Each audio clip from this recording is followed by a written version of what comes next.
Deus seja louvado. Nós vamos hoje trazer uma palavra a respeito de um assunto muito importante, a respeito de um acontecimento que se dará com a Igreja de Deus quando for arrebatada e chegar ao céu. O tema da mensagem de hoje, da nossa meditação de hoje, é o Tribunal de Cristo. Vamos começar lendo 2 Coríntios capítulo 5, versículo de número 10. Diz assim: porque importa que todos nós compareçamos perante o tribunal de Cristo, para que cada um receba, segundo o bem ou o mal que tiver feito por meio do corpo. O apóstolo Paulo está dizendo que haverá um julgamento chamado de o grande tribunal de Cristo, ou simplesmente de o tribunal de Cristo, perante o qual todos nós compareceremos. Ele estava se referindo à igreja, ao povo de Deus. É um julgamento específico apenas para a igreja. Esse julgamento acontecerá no céu. Quando a igreja for arrebatada e chegar ao céu, haverá o chamado Tribunal de Cristo. É um julgamento dos cristãos. Nesse julgamento não envolve salvação ou condenação. Esse julgamento é para você e eu recebermos o que tivermos praticado por meio do corpo. Quando a gente aceita Jesus, a gente tem a opção de fazer boas obras ou não. Tem crentes que pensam que para serem salvos precisam praticar boas obras e fazem muitas obras. Estão errados porque o fim das obras desses irmãos é a salvação e ninguém pode ser salvo pelas obras. Outros crentes que acham, que veem certamente que a gente é salvo só pela graça, então esses esquecem de praticarem boas obras. Aí naquele dia não receberão os galardões de Jesus lá no céu. Olha que esse acontecimento será um fato. Eu vou ler de novo. Porque importa que todos nós compareçamos perante o tribunal de Cristo, para que cada um receba segundo o bem ou mal que tiver feito por meio do corpo. Quando você chegar ao céu, depois do arrebatamento, é claro, você irá perante Cristo Jesus e Ele irá julgar você. O que você tiver feito aparecerá naquele dia. Se você, como cristão, fez coisas boas, você será recompensado. Se você não fez coisas boas na terra, então você não terá recompensa nenhuma. E eu quero citar aqui para vocês, apresentar para vocês nesta hora, as coroas, as recompensas que nós receberemos no céu, se fizermos o que é correto em nossa vida cristã. Depois que você aceita Jesus, se você quiser não apenas morar no céu, mas receber também recompensas nos céus, você tem que fazer boas obras. Bispo, tem crente que diz, é só eu ir para o céu, tá bom. E tá bom mesmo. Se você está no céu, é uma bênção. Mas imagine, você vem para a igreja, mas na igreja você, digamos que você não escute nada, não veja ninguém, não sinta nada. É bom você estar ali, mas sem você se participar de certas coisas, então imagina que é um pouco constrangedor. Lá no céu, é céu para todo mundo que chegar lá, mas algumas pessoas serão privilegiadas e outras não. Existem algumas coroas que a Bíblia Sagrada fala, se não posso dizer várias coroas guardadas para aqueles que tiverem feito bem. E na hora desse tribunal de Cristo, esses receberão essas coroas. Eu vou citar algumas coroas. A primeira está aqui em 1 Coríntios capítulo 9, verso 25, que diz assim: todo atleta em tudo se domina. Aqueles para alcançar uma coroa corruptível, nós, porém, a incorruptível.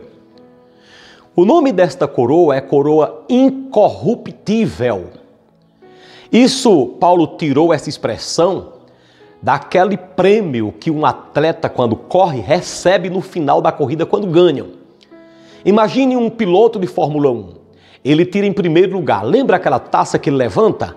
Ali é o prêmio corruptível, ou seja, com o tempo, aquele bronze, aquele ouro se acaba. Mas Paulo está dizendo que os atletas recebem coroas que se acabam na terra. Mas nós receberemos uma coroa incorruptível. E quem é que receberá essa coroa incorruptível, meu irmão? É aquele crente que foi vitorioso nesta terra. Aquele crente que não levou uma vida miserável cristã, uma vida cristã miserável, medíocre. Aquele crente que venceu a carne, o mundo e o diabo. Esses estão correndo para o céu. E na trajetória tem o diabo, tem o mundo e tem a carne. E eles vencem. Assim como um atleta, ele passa um por um, passa por outro, vence aqui esse obstáculo, vai naquela curva, até mesmo passa por dentro de alguns buracos, pedras, lá na frente levantam a taça. Assim é o crente que passa por essa vida, vencendo o mundo, a carne e o diabo. Chegará no céu, no tribunal de Cristo, receberão a coroa incorruptível. Ou seja, aqueles que venceram o mundo, a carne e o diabo receberão essa coroa. A segunda coroa que será dada no tribunal de Cristo, lá no céu, está descrita por Paulo em Filipenses 4:1. Ele diz assim: meus irmãos, amados e muito saudosos, minha alegria e minha coroa, sim, amados, permanecei deste modo, firmes no Senhor. Paulo disse que havia também uma coroa descrita nesse texto como coroa da alegria. Meus irmãos, minha alegria e coroa. Ele está olhando para os irmãos em Cristo e está dizendo que aqueles irmãos cristãos faziam parte da sua coroa, era como se fosse uma coroa no céu. Paulo estava fazendo alusão à coroa da alegria que tem reservada no céu para aqueles que ganham almas. Salomão disse que aqueles que ganham almas, esses são salvos, aliás, são sábios. E aí nós entendemos por que estes são sábios. Porque esses, ganhando almas, eles guardam com isso, conquistam com isso um tesouro do céu, que é a coroa do gozo, a coroa da alegria. Você que gosta de convidar pessoas para os cultos, gosta de compartilhar uma live, uma pregação, você que gosta de pregar para as pessoas, seja por meio da internet, redes sociais ou um olho no olho, como antigamente, você tem uma coroa guardada para você. Mas a terceira coroa da qual ele fala, a Bíblia fala, agora é Tiago quem escreve. No capítulo 1 de Tiago, versículo número 12, a palavra de Deus nos diz da seguinte forma, prestemos atenção ao que Tiago escreve. Ele diz assim, bem-aventurado o homem que suporta com perseverança a provação, porque depois de ter sido aprovado, receberá a coroa da vida, a qual o Senhor prometeu àqueles que o amam. O nome dessa coroa é coroa da vida. Essa coroa será dada lá no céu, na hora do tribunal de Cristo, aos vencedores que suportaram a provação que muitas vezes passam. Jesus disse, no mundo tereis aflições, mas tenham bom ânimo. Muitas vezes nós atravessamos uma tribulação, uma provação, blasfemando de Deus. Tem deles até que se desviam de Deus na hora da provação. Mas Paulo disse, feliz, Paulo não, Tiago, feliz, bem-aventurado o homem que suporta com perseverança a provação. É com perseverança e não desviando e não desistindo. E ele diz aqui que no final, depois de ter sido aprovado, receberá a coroa da glória, a qual o Senhor prometeu àqueles que o amam. Você que é de Jesus tem a promessa dessa coroa, mas suporte essa provação sem blasfemar de Deus. O Senhor permite a provação, a luta, para que nós possamos demonstrar que somos dele e que não somos do diabo e ficarmos como o ouro depurado pelo fogo da provação. Eu quero agora falar sobre a última coroa. Não vou dizer que existem só essas, mas existe agora uma outra coroa. Isso está escrito em Pedro, primeira carta de Pedro, capítulo 5. Vamos ler a partir do versículo 2 até o 5, até o 4. Diz assim, deixa eu ler para você. Pastoreai o rebanho de Deus que há entre vós, não por constrangimento, mas espontaneamente, como Deus quer, nem por sorte da ganância, mas de boa vontade, nem como dominadores dos que foram vos foram confiados, antes tornando-vos modelos para o rebanho. Ora, logo quando o sumo pastor se manifestar, recebereis a imarcessível coroa da glória.